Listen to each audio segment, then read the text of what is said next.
Hi. We're going to start this course by talking about laws that govern user experience and user interface design. Nope, we won't be doing any of that here.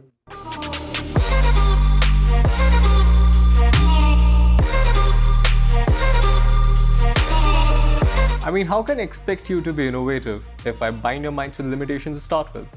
Product design is a creative and evolving field where nothing is set in stone, so why make it sound like one?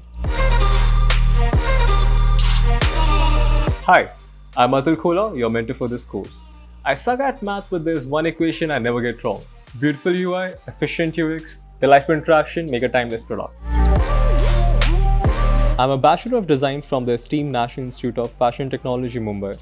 I'm currently a senior designer at Cred, India's fastest growing unicorn. I'm here to help you see through the fluff and understand product design for what it really is: simple, intuitive, and nothing scary. So if you're a college student, or someone who's right out of school, or a professional from another field who wants to learn more about product design, this is the course for you. Join me live on BitClass.